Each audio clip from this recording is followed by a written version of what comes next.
বৃহস্পতিবার সন্ধ্যা থেকে শুক্রবার শুরু হয়ে যায়। শুক্রবার বা জুমার দিন, এই দিন সম্পর্কে কোরআন এবং হাদিস থেকে ঘেঁটে আমরা 14টা আমলের কথা একটা লম্বা বড় ভিডিওতে বলেছি। আজকে সেখান থেকে আমি সংক্ষেপ করে এই 14টার মধ্যে আবার অতি গুরুত্বপূর্ণ 5টা আমলের কথা বলবো ইনশাআল্লাহ। নাম্বার 1, সবচেয়ে বেশি যেটা করতে হবে পরিমাণে, জুমার দিন জুমার রাত, বৃহস্পতিবার সন্ধ্যা থেকে নিয়ে শুক্রবার সন্ধ্যার আগ পর্যন্ত পরিমাণে সবচাইতে বেশি করতে হবে যে আমলটা, সেটা হলো দুরূদ শরীফের আমল। নবী করিম সাল্লাল্লাহু আলাইহি ওয়াসাল্লাম বলেছেন, আকসিরু আলাইয়া মিনাস সালাতি মিন ইয়াউমিল জুমআতি ওয়া লাইলাতিল জুমআহ, তোমরা জুমার দিন এবং জুমার রাতে আমার প্রতি বেশি বেশি দুরূদ পাঠ করবে, দুরূদ প্রেরণ করবে। ফাইন্না সালাতাকুম মা'রুদাতুন আলাই, কারণ তোমরা যে দুরূদ পাঠ করো এটা আমার কাছে পেশ করেন আল্লাহর ফেরেশতারা, এবং রীতিমতো নামধাম সহকারে আল্লাহর একদল ফেরেশতা নিয়োজিত আছে। তারা বলেন, আল্লাহ, হে আল্লাহ রসুল, আপনার অমুক উম্মত, অমুক অনুসারী, আল্লাহর অমুক বান্দা পৃথিবীর অমুক প্রান্ত থেকে, অমুক দেশ থেকে, অমুকের সন্তান, সে আপনার প্রতি দুরূদ পেশ করেছে জুমার দিনে, জুমার রাতে বা অন্য সময়ে। এটা নবী করিম সাল্লাল্লাহু আলাইহি ওয়াসাল্লামের কাছে রিপোর্ট দেওয়া হয় আল্লাহর নিযুক্ত ফেরেশতাদের মাধ্যমে। এই জন্য শুক্রবার দিন এবং রাত, অর্থাৎ বৃহস্পতিবার সন্ধ্যা থেকে নিয়ে শুক্রবার সন্ধ্যা পর্যন্ত এই 24 ঘন্টার মধ্যে নবী করিম সাল্লাল্লাহু আলাইহি ওয়াসাল্লামের ভাষ্য খেয়াল করেন, আকসিরু আলাই। ওলামা একরাম জানেন, নবী আলাইহিস সালাম সাধারণত কোনো আমল পরিমাণে বেশি করতে বলতেন না। পরিমাণে বেশি করতে বলার মতো আমল খুব কম ইসলামে। গোটা কোরআন যদি খোলেন আপনি, পরিমাণে অধিক করতে বলা হয়েছে এরকম আমল খুব বেশি পাবেন না।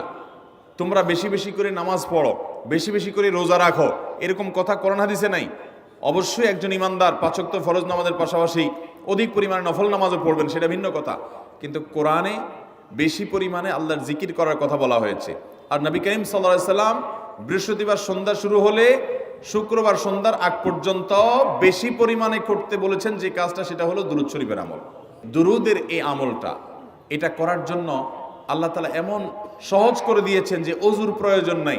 আপনার ওযু নাই, তারপর আপনি দুরূদ পাঠ করতে পারবেন। এবং আপনি এই বড় দুরূদ পড়ার মতো সময় নাই, তো আপনি একেবারে সবচেয়ে সংক্ষিপ্ত দুরূদ পড়েন সাল্লাল্লাহু আলাইহি ওয়াসাল্লাম, তাতেও দুরূদ পাঠের সওয়াব পাবেন। আমলটা করবো তো ইনশাআল্লাহ। নাম্বার 1। নাম্বার 2, জুমার দিন উপলক্ষে অন্য যে কোনো দিনের চাইতে জুমার দিন অর্থাৎ শুক্রবারের ফজর নামাজ পুরুষরা মসজিদে জামাতের সাথে পড়বেন। জামাতের সাথে পড়ার নিয়ত করবেন পাক্কা, কারণ অন্য যে কোনো দিনের ফজর নামাজ না, শুধুমাত্র যত নামাজ আছে, নবী করিম সাল্লাল্লাহু আলাইহি ওয়াসাল্লাম বলেছেন, আফদালুস সালাওয়াতে ইনদাল্লাহ, আল্লাহর কাছে দুনিয়ার সব নামাজের মধ্যে 5 ওয়াক্ত সাধারণ নামাজগুলোর মধ্যে সবচেয়ে উত্তম নামাজ হলো সলাতুল ফজরে মাআল জামাআতে ইয়াউমাল জুমআহ, জুমার দিন ফজরের নামাজ জামাতের সাথে আদায় করা হলো যত নামাজ আছে এর মধ্যে সবচেয়ে শ্রেষ্ঠ নামাজ। ভাইরা আমার, প্রত্যেক বৃহস্পতিবার আসলে সন্ধ্যার সময় প্রতিজ্ঞা করব, সপ্তাহের অন্য দিন যদি আমার ত্রুটি বিচ্যুতি হয়ও আমি সেটাকে কারেকশন করার চেষ্টা করব, কিন্তু শুক্রবার ফজরটা পুরুষ হিসাবে আমি জামাতের সাথে পড়বই পড়বো। তার জন্য রাতে আগে আগে শোবো, ডাবল ট্রিপল অ্যালার্ম দিয়ে শোবো, অন্য নামাজি বন্ধুকে বলবো ফোন দিয়ে ডেকে দিবি, একে অন্যের সহযোগিতা করব, কিন্তু ফজরের নামাজ জুমার দিন ছাড়বো না ইনশাআল্লাহ। 3 নম্বর আমল হলো সূরা কাহাফ পড়বো। যারা কোরআন পড়তে পারেন না তারা শুনবেন, আর যারা পড়তে পারেন তারা নিজে পড়বেন। সূরা কাহাফ যদি জুমার দিন কেউ পড়ে, নবী করিম সাল্লাল্লাহু আলাইহি ওয়াসাল্লাম বলেছেন এই সূরাটা তার জন্য নূর হবে, নূর, আলো আল্লাহর তরফ থেকে। কিয়ামতের ময়দানে ভয়াবহ গুটগুটে অন্ধকার হবে। কিয়ামতের একটা ভয়াবহ শাস্তি হলো অন্ধকারের শাস্তি। ভাইরা আমার, অন্ধকারের শাস্তি মানে এমন ভয়াবহ অন্ধকার হবে যে দুনিয়ার অন্ধকারের সাথে কোনো তুলনাযোগ্য নয়। সেই ভয়াবহ অন্ধকারে কিছু আমল আছে যে আমলগুলো মানুষের ওই অন্ধকারের মধ্যে আলোর কাজ দিবে। এর মধ্যে একটা হলো এই সূরা কাহাফ। অন্য অনেক উলামা ইকরাম বলেছেন এর ব্যাখ্যা হলো সূরা কাহাফ যদি কেউ এক বৃহস্পতিবারে পড়ে, পরের বৃহস্পতিবার পর্যন্ত, এক শুক্রবারে যদি পড়ে, পরের শুক্রবার আগ পর্যন্ত পুরো সপ্তাহব্যাপী তার ভিতরে নূর, ঈমানের নূর, তাকওয়ার নূর, ইলমের নূর, আমলের নূর, ভালো মানুষ হওয়ার নূর তার ভিতরে আল্লাহ তাআলা সৃষ্টি করে দিবেন।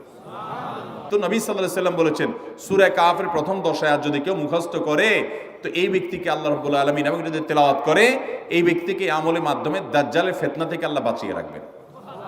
অতএব জুমার দিন প্রত্যেক শুক্রবারে সূরা কাহাফ পড়ব তো ইনশাআল্লাহ। 4 নম্বর আমল হলো, দুনিয়াতে যত ফজিলতপূর্ণ আমল আছে এর মধ্যে সবচেয়ে বেশি ফজিলতপূর্ণ আমল এটা।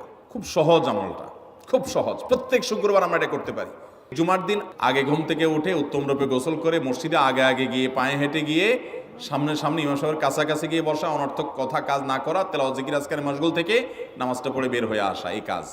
এই কয়েকটা কাজ যদি করে তাহলে কাজ কয়টা হলো? আগে আগে ঘুম থেকে উঠা, ওই যে ফজর নামাজ জামাতের সাথে পড়া ইত্যাদি, গোসল করা উত্তম রূপে, আর পায়ে হেঁটে মসজিদে যাওয়া, বাহনে না চড়া। 4 নম্বর হলো ইমামের কাছাকাছি গিয়ে বসা, কোনো অনর্থক কাজ না করা।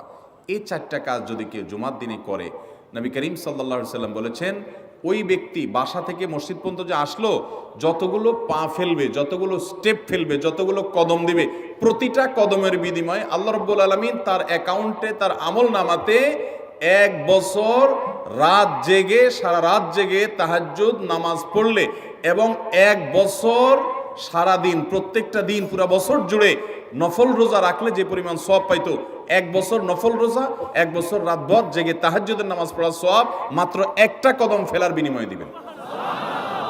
চেষ্টা করব না ইনশাআল্লাহ। 5 নম্বর এবং সর্বশেষ আমল হলো, জুমার দিনে একটা সময় আছে দোয়া কবুল হয়। দোয়া কবুলের যে সময়গুলো আছে এর ভিতরে অত্যন্ত ইম্পর্টেন্ট একটা সময় হলো জুমার দিন। শুক্রবারের একটা সময় সম্পর্কে নবী সাল্লাল্লাহু আলাইহি ওয়াসাল্লাম বলেছেন যে একটা সময় আছে শুক্রবারের, এই সময়ে বান্দা কোনো দোয়া করলে আল্লাহ তাআলা ফিরিয়ে দেন না, কবুল করেন। কিন্তু সময়টা যে ঠিক কখন, এটা হাদিসে নবী সাল্লাল্লাহু আলাইহি ওয়াসাল্লাম বলেন নাই, যাতে করে হয়তো আমরা সারা দিনেরই কম বেশি দোয়ার চেষ্টা করি। এই বিষয়ে মুহাদ্দিসগণ, হাদিস বিশ্লেষকগণ, পণ্ডিত ওলামায়ে কেরামগণ হাদিসের বিভিন্ন আকার ইঙ্গিতকে গবেষণা করে, অ্যানালাইসিস করে এক একজন এক এক সময়ের কথা বলেছেন। তবে বেশিরভাগ ইমাম, বেশিরভাগ পণ্ডিত ওলামায়ে কেরাম, বেশিরভাগ আপনার ইসলামিক স্কলারগণের বক্তব্য হলো যে এই সময়টা হলো জুমার দিনের শেষ প্রহর, আসরের পর থেকে নিয়ে সূর্য ওঠার আগ পর্যন্ত এই সময়টা। আমাদের আল্লাহর দিকে মনোনিবেশ করতে হবে দোয়ার জন্য বেশি বেশি। তাহলে শুক্রবারে 5 নম্বর আমল হলো বেশি বেশি কি করবো ইনশাআল্লাহ? দোয়া। বেশি বেশি দোয়া করবেন, উঠতে বসতে চলতে ফিরতে। বিশেষভাবে সূর্য ডুবার আগের যে সময়টা শুক্রবার, অর্থাৎ দিনের শেষ সময়টা, বিশেষভাবে আল্লাহ তাআলার কাছে দোয়া করব। ঠিক আছে তো ইনশাআল্লাহ? কয়টা আমল বললাম? আমল করবো তো ইনশাআল্লাহ? মনে থাকবো তো ইনশাআল্লাহ?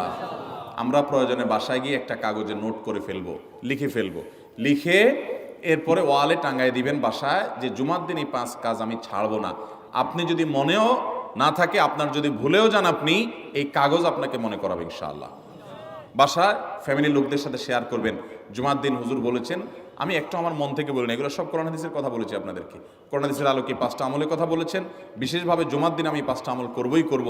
ভাইরা আমার, প্রত্যেক জুমার দিন যদি আপনি একটু ইমানের রিচার্জ করেন, ইনশাআল্লাহ সারা সপ্তাহ আপনার জন্য সেটা উপকারে আসবে।